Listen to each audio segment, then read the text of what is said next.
checks of up to $2,000. When the heavy-hitting Brooklyn Nets came to town, the game didn't go as planned, and the Nuggets took a loss. But there were positives to be taken from young Nuggets like Marcus Howard embracing opportunities to play and seeing their hard work away from the spotlight pay off. You have some guys out, so it's a next man up mentality, and it's just about staying ready. We've worked extremely hard this year. Guys that play, guys that don't necessarily play a whole lot. So it's just about continuing to put in the work, and when your time comes and your number is called, you just have to be prepared and be ready. He's played well so far. Gonna take a 15-footer, that's good. What's got into Marcus Howard? It's called prime time. Howard trying to get around Kyrie, does all the way, lay it up in there, and a foul. Good work, Marcus. Hey. Wow, what a highlight play that is for the youngster Marcus Howard. Really happy for Marcus.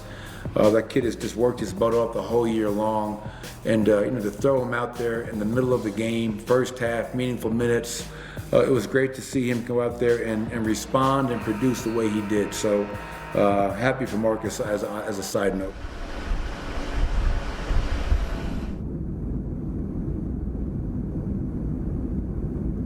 I know we just got out the plane.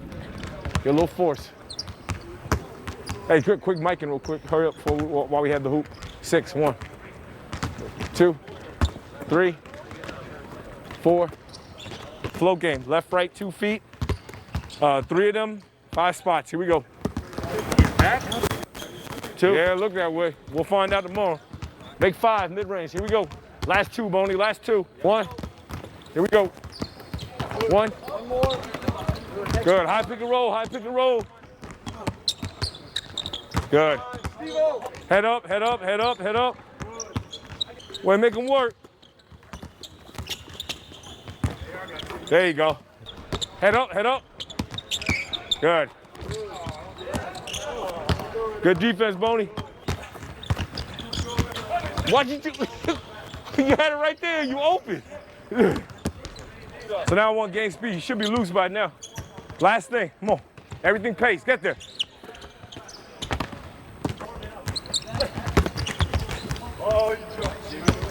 Nice. Good contest.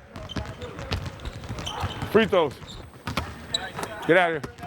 Go, Arter.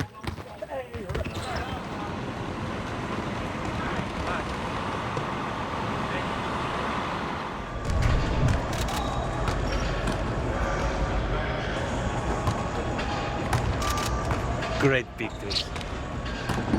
Hey, give me a percentage of your money.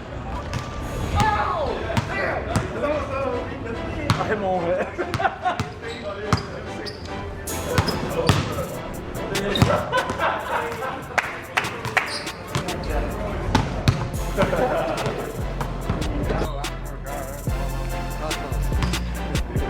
Locked in, baby. Locked in. Let's go. Locked in. Locked in. Let's go. So we're set, ready to go. First of 4 straight on the road where the Nuggets have been outstanding this year. A 19-13 record. Jokic slinging across. Rivers for 3, and he gets it. After losing at Utah, losing at home to Brooklyn, granted those are 2 really good teams, but we wanted to find a way to not only clinch, but get back to feeling good about how we're playing. Monte Morris on the dribble drive, beats his man, got it. What patience. Tonight it felt good to just get out there with my timing and just know everything was still there. My game still feel there. My shot feel good. So the Denver Nuggets pick up an important road win. They're going to beat the Hornets for the 5th straight time, and they clinch home court advantage in round 1. On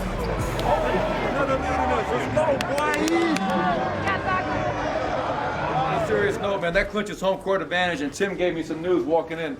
Last 3 years, we're the only team in the Western Conference that have home court advantage every season. All right, so you guys deserve a ton of credit. It's been a long year. It's been a hard year in a lot of different ways. We got 3 games to go. Let's keep on moving in the right direction. All right, way to come back and get this win tonight, man. Hey, family on 3. 1, 2, 3. Congratulations.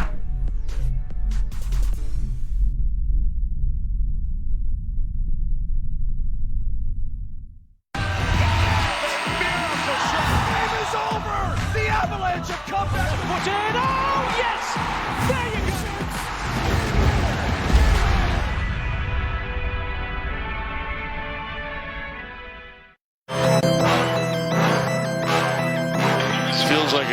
7. Off to Harrison. Two hands and a foul as well. Oh, and Jokic off the glass. Facu thread the needle. We just knew our sense of urgency had to be better. We didn't want to go down 2-0. Blocked by Morris. Gordon off to Rivers. 3. Got it again. I think tonight, we won a battle as far as just toughness. Fall away jumper, no. Tip up, no. To Michael Green, yes. This thing is over. We'll have to be even better on the road to try and get game 3.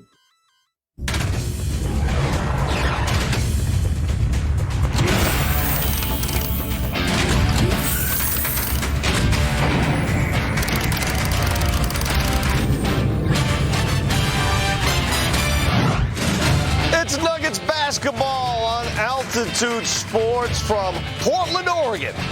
The Moda Center. Game 3. The ultra-critical Game 3. Will it be Dame time tonight? He's always dressed for success.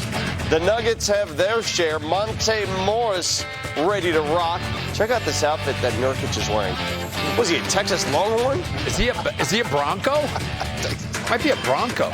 I think he goes to Texas. Yeah. And then there's Facu. Sure tucked in for this game. Where's Mr. Sweatsuit? We know he's going to be there. We saw him warm up. Don't you worry about it. It's the Nuggets and the Blazers. The playoffs are here, and they are fun. The first road playoff game of the postseason. Vic Lombardi, Chris Dempsey, and Bill Hanzik reunited on set. Yes. I'm so excited Dempsey gets to sit. Usually Demp's just standing in the corner. They put Dempsey out in left field. Demp's in the corner by himself. My feet thank everybody. My feet thank you. That's good. Late game, but how hard is that first road playoff game? Oh, brutally hard. Because guess what? This is game on time. Yeah. Teams dislike each other. It's nasty. But what the Nuggets they got to be tough, but with composure. And it waned a little bit late in that game, but obviously both teams' composure not good. Weather that early storm. Try to, Portland's going to come out with an incredible amount of energy, but weather that early storm. Yeah, and I think for me in this game, I think we're going to see the offenses step to the fore. I think in the first 2 games, each team had things that made them successful, and they put those things out on the court. I think this is going to be the game where all of that is poured into this one. And, in the first 2 games, the team that lost had 109 points. I think the team that loses tonight might have closer to 115 points. I think offense is going to be the word of the day here by the time this game is over. Also. Well, more offense, isn't that more advantageous at Portland, though? Don't you want to? Let me ask you this. Game 2, I thought, benefited the Nuggets because it got chaotic. Mm-hmm. It got physical. They mucked it up. Don't you guys think that's advantage Denver in that situation? Well, yes and no. I mean, I think Portland can play like that. But, yeah, I mean, I think the more chaotic it is from the standpoint if there's turnovers, live ball turnovers. Now the Nuggets are getting steals and they're out in the break and they're finishing out in transition. Yeah, that's advantage Nuggets. If it's locked down and just everything is very, I don't know, the scoring isn't very high. I think either team could probably win it. Yeah, and I'll disagree with you a little bit. I think it'll be a little bit, it won't be crazy high points because these teams are used to each other's sets and what they like to do and what they need to take away from the other team. A la Nuggets making their adjustment, Aaron Gordon on Damon Lillard. Will that work? And you don't know, but the adjustments have been made. You know what we saw in Game 2? Man, was it fun. A little bit of this, a little bit of that. Dem's got it. He wanted to hit. He wanted to hit us. That was some North Side basketball in Game 2, and let's look back at how much fun it was. They definitely played hard. They were physical. They were the more aggressive team. It was chippy. I loved it. That's my kind of game right there. Nurk trying to get it from Jokic. Jokic has it. Down he goes. They fight for it. Down goes Lillard. Covington ran into Porter. Sure, a lot of contact. And a takedown of Campasso. What the heck happened out there? Michael Porter, I think, pushed Nurk, and Nate stood up for him. And we're a team that are no punks. We're not going back down to nobody saying nothing, this, that, and the other. You're going to have to earn everything. But they're a more physical team. upon review, a flagrant foul penalty warrant has been assessed to Anthony. I mean, it's just a push in the back, I think, and I kind of didn't want to get into the screen, so I kind of fall. It was just a little aggressive play. We saw what they were saying about the physicality, and that's what they had to do, you know, to feel themselves and get themselves going and trying to get them to our heads a little bit. And Jokic barking. Lillard and now Melo just screaming at Michael Smith. Of course, the refs are doing the best job they can. I think they have the toughest job, you know. They make it a good call or bad call, someone is going to yell at them. I don't know how anybody wants to become a ref, to be honest. Yeah, I tossed him aside like he wasn't even there. And that's a technical on Nikola. He said something, and he walked back, and he waited till he got back. Nikola needs to simmer down. I love his competitive fire. I love the fact that he gets emotional. He cares as much as he does. It's an emotional game, of course. We are playing for something, you know. Them engaging with us, I'm sure we kind of update their mentality to be tougher. But I think tonight, you know, we won a battle as far as just toughness. Oh, that could be a charge. He's going to foul out. That might do it for Jusuf Nurkic. You know, it's not coincidence that we won tonight. We played very well and we played together with great energy. You know, I thought we competed, we played hard, we just didn't play well enough for long enough periods of time. And we just weren't physical enough, we weren't tough enough on both sides of the ball. That right there was a playoff game, you know, for both teams. The intensity, the crowd was great. You know, we're both fighting for something, and that's the way the playoffs should be.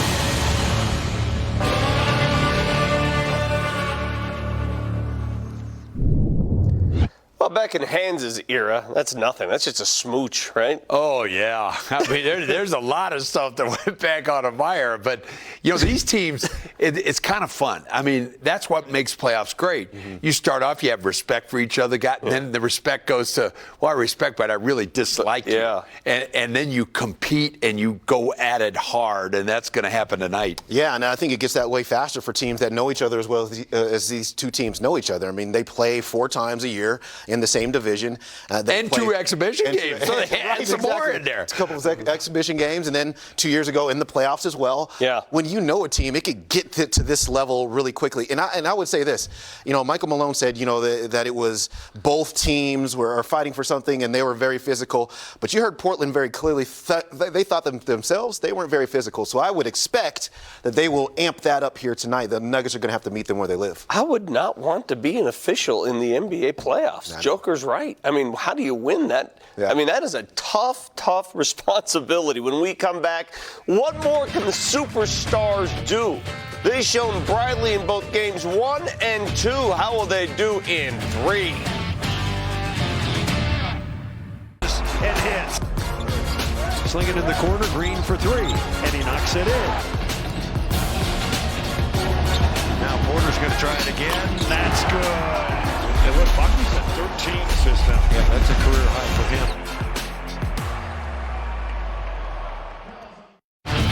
Nuggets Courtside brought to you by PointsBet. For a limited time, receive a 100% deposit match for up to $500. That's up to $500 in free bets.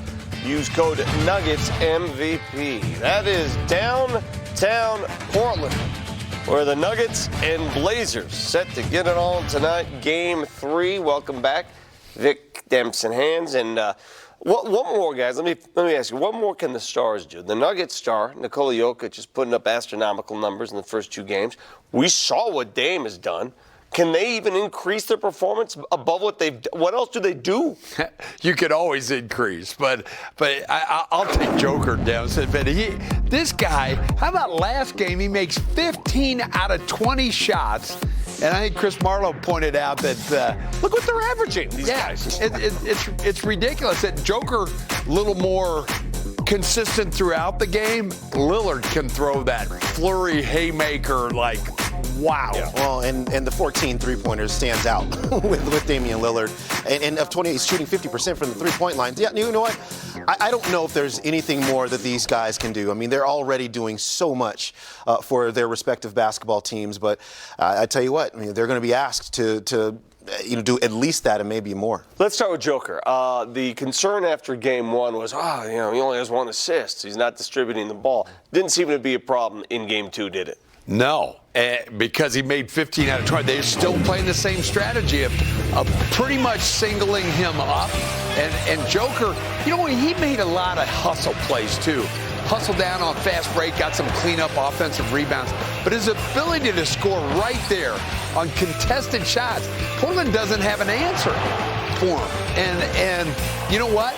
The answer for Portland, they'll try to get more physical, just like the Nuggets are going to try to get more physical with Damian Lillard and Aaron Gordon on them at the right times. That's how they'll try to, dampen what they're doing. But you can't stop these guys. No, you really can't. And I think with Jokic, what you saw there, especially in that highlights package, was everything or so much more occurring in the middle of the lane of the paint. They could not have him taking long post-ups from the angle three-point line as was happening in game 1. So what you do is you center everything. You get it from the elbow to the elbow, and then middle pick and roll right on down Main Street. And so when they were able to do that, A, you get Joker the ball in places that are just easy for him to knock in a shot. B, you don't compromise the movement of your offense because now the court is balanced and everybody can cut and move around him. And the combination of the two, I think, was what makes him more effective. Well, yeah, Nurkic fouled out. Nurkic fouled out of the game, having to guard Nikola Jokic. All right, Damian Lillard. First of all, how many different Nuggets players will try to guard him in one game today? Because they tried the entire roster before they got to Aaron Gordon. Well, Facu will start on him. Yeah. And so he'll go.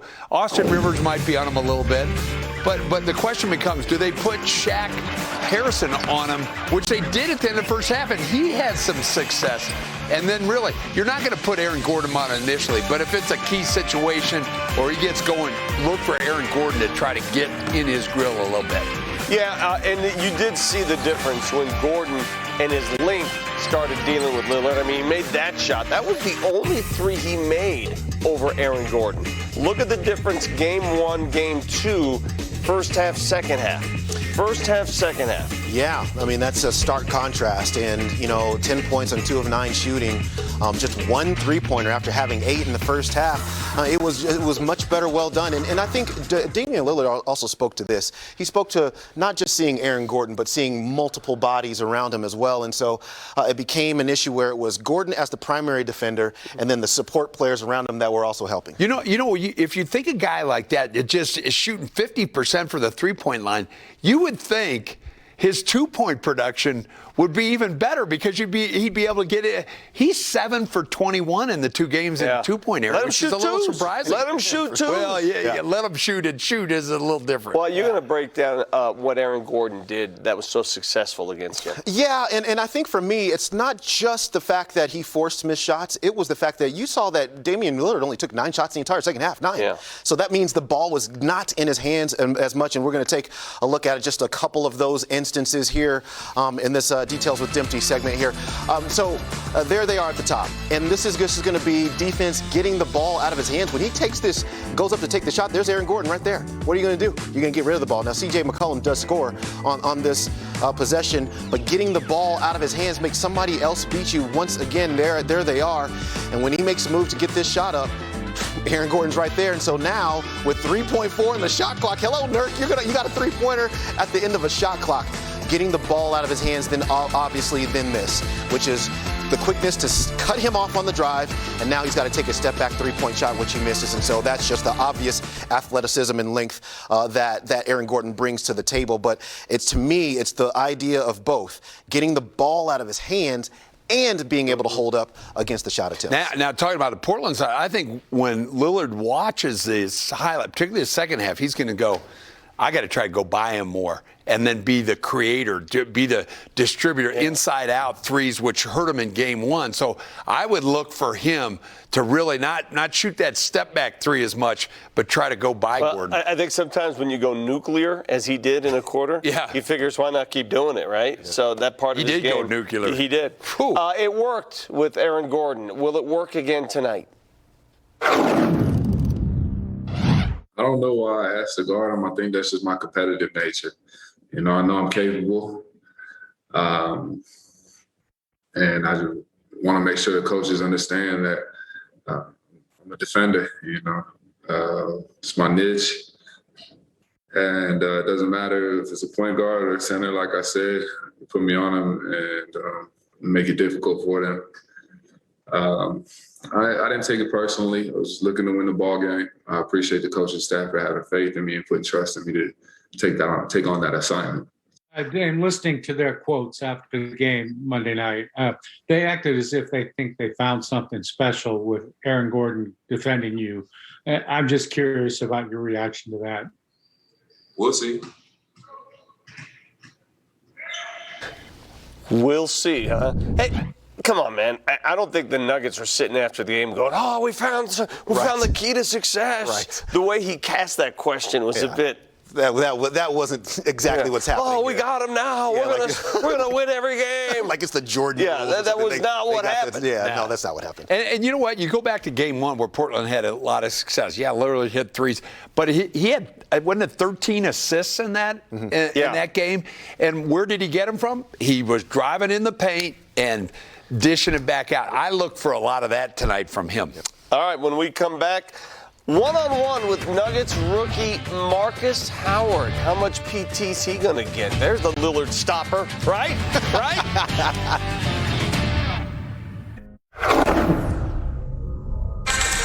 We're pleased to welcome Nuggets guard Marcus Howard, who is prepping for a wild night at Moda Center in Portland. Marcus, first of all, I want to say congratulations on the way you have performed. You have taken the baton and you've run with it the last few weeks, man. You got to be saying to yourself, what happened? Has this been a blur?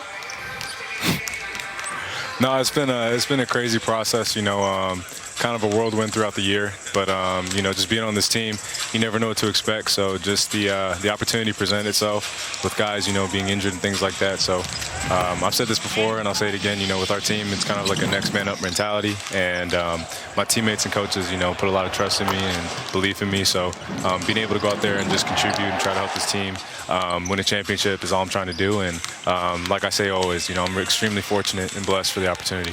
Well, what do you expect tonight? What have the vets told you? This is your first road playoff game. They're allowing more fans in Portland. Yeah. It's going to be loud, my man. Yeah, that's all that my teammates have kind of been talking about today. Just talking with Monte at breakfast and Michael, they said, Portland's a rowdy crowd. So, just matching the energy that they're going to bring and the atmosphere that they're going to bring. But it's playoff basketball, that's what you expect. And, me being a rookie, that's what you dream about as a kid, being in arenas like this around this time of year. So we're going to invite it. We're going to embrace it. And we're just going to compete, try to get a win tonight as well as Saturday. Hey, game 2 was fun. It was chippy. It was physical. Do you guys prefer that style of play? Yep. Definitely. I think Nicole said it best. I think we play better that way. We kind of feed off of the energy, not only of our crowd, but of the playoff atmosphere, and it being chippy and it being competitive the way that it was, our last game, that's kind of what we thrive on. We're a team that's tough, resilient, and that's kind of been our identity. We've had a lot of adversity, a lot of things happen that haven't gone our way this year, and, we haven't given up. So I think that's just a testament to how strong this group is, and we know it's going to be the way the rest of this series, and we're looking forward to it. You've had a couple occasions, Marcus, where you've had to guard Damian Lillard. How does a human guard him? It's extremely tough. I can't say you can necessarily stop him, but you just hope to contain him. And, he's an all-league player, one of the best in the game. So, you have to just, match it with just competitiveness. And I think with us, we have a lot of guys, a lot of different sizes, that can give him different looks. So just trying to make him as comfortable as we can. But a guy like that, it's going to be a tough job. But I know we have a lot of guys up for the challenge. And, we're just going to continue to do what Coach Malone has us doing in scouting. And, we're going to just try to execute as best as we can. All right, last one. And you had that sweet lefty layup past Dame in one of those games. And as you went to the sideline, Jamal just gets right up in you and starts celebrating. What did Jamal say on the sideline? How much advice does he give you during the game? For a guy like Jamal in his situation, as well as his pedigree, to be able to have the relationship I have with him, as well as so many of my other teammates as well. But Jamal specifically, he's been the guy that's kind of put his arm around me most. Just being a rookie, he understands what it's like to have ups and downs in a rookie year. So he's been my biggest cheerleader. Having this stretch that I've had, this team having the stretch that it's had. We lost one of our most important keys, and in that aspect, he's been the guy who's been cheering the loudest. So for us, it gives us, a different sense of purpose to play for. We play for Jamal just because of what he means to this team and what he means to this organization. So, just to have a guy like that so excited for you and your success, it's definitely unique, and it's definitely a blessing. I look at him like a big brother. So it's been really cool at being a rookie, just being able to be around a guy like that, each and every day. So wish he could be here on the road with us, but, he's here in spirit, and, this postseason we're going to be playing for Jamal. Love to hear that. Marcus, good luck tonight. Go silence that crowd. Appreciate it. Thank you. We'll see how much playing time Marcus Howard gets today, because Coach Malone was asked before the game, is he going to go Shaq Harrison, Marcus Howard? He's not going to give us those details just yet. What do you guys think they'll do? I think, first off, what an outstanding young man. Yeah. I mean, early in the year, I'll be a naysayer. I didn't think Marcus Howard had it yet to be an NBA, but he sure does. He has earned his keep, and I look for him. Malone went with him first last game. He'll go first with him again.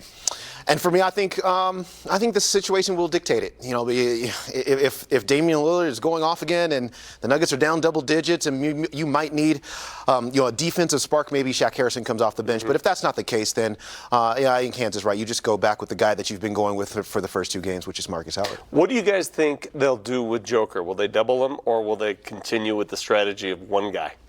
I think one guy, but I think exactly what Terry Stotts said. They were the aggressor. They were more physical. They're going to light him up. I mean, they're going to – the whole strategy, I used to try that, try to get under a guy's skin a little bit, and they did a little bit with Joker. Joker had that technical late, something. He's got to be careful, because they have 12 fouls to use on him, and they're going to use probably 11 of them. Well, yeah, but they're going to hope that Nurkic isn't the one that's using the majority of them, because he was not on the court for the end of game two, and so they want to keep him on the court. I think that they'll do. I think they'll single him up for the most part, but I think they will double him from time to time. You just can't let Nikola get into a rhythm of knowing exactly what's going to happen every single possession. He'll just pick you up. So get this. I guess the world heard our Step Back Jacob Bloom song, and everybody's like jealous. Now they're producing songs left and right on Nuggets players. This is the latest and greatest. This one, a new one, an ode to Nikola Jokic. Really? And it comes with a music video. Some people call me Nikola, yeah. Some people call me the MVP. Some people call me a big goofball. And I have fun with Nuggets basketball. I'm a bigger, I'm a passer, I'm a dunker, and I'm a winner. Leading Denver in the West. I'm a joker, a top shoulder. You never call me a joker. When it comes to clutch shots, I'm the best. I'm a passer, I'm a picker, I'm a dunker, and I'm a winner. Make the big shots win the game. I'm a nimble 7-footer, and I'm a real do-gooder. I don't care about the fame.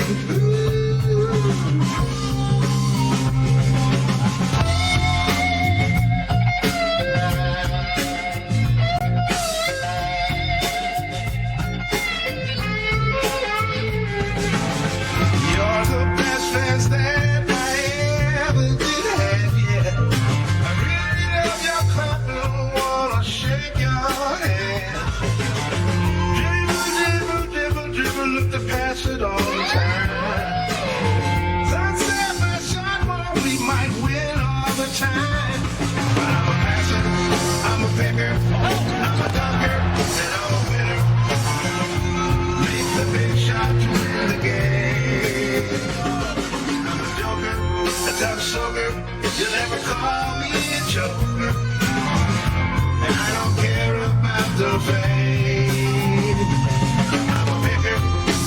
passer, I'm a dunker.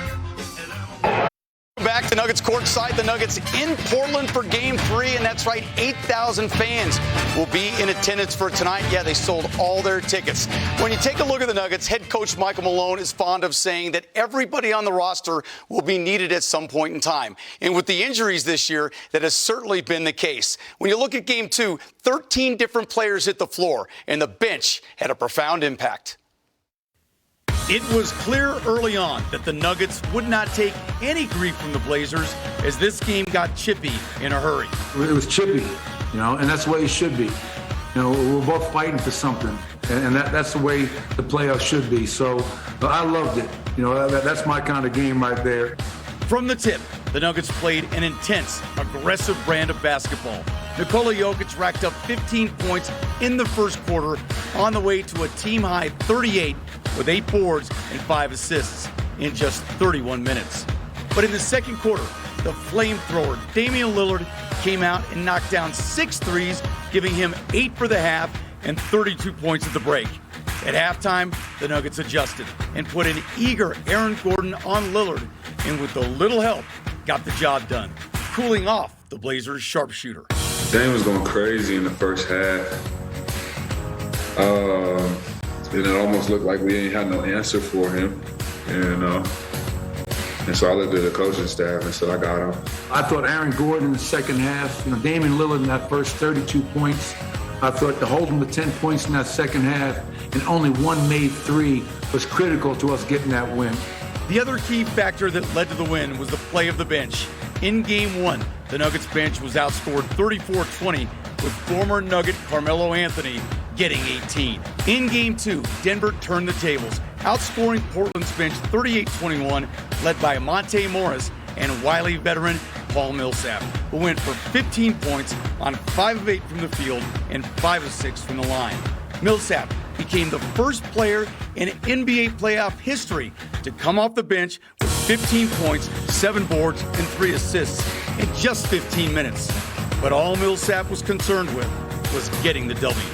Whatever stats come along with that, comes along with it.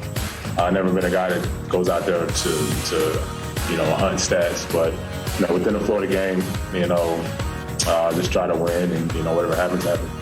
But it wasn't just Millsap and Morris. It was everybody that came off the bench giving a little something, a steal, an assist, a bucket, anything to win. Come on, we're in the playoffs and we're playing two-way players. Give me one other team in the playoffs that's playing two-way guys.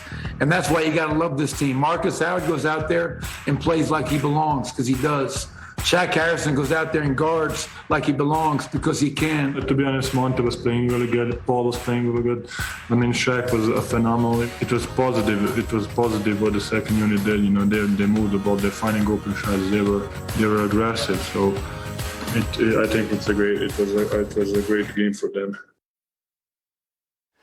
And really, when you look at Game 2, isn't that what the Nuggets need to do the rest of the way? You have MPJ and the Joker provide the scoring, somebody like Aaron Gordon to cool off Dame when he gets hot, because he will, and your bench to outscore Portland. It sounds like a recipe for success. It's time for a break on Nuggets Courtside. When we come back, we'll hear from Jim Klippenhoff, Director of Scouting.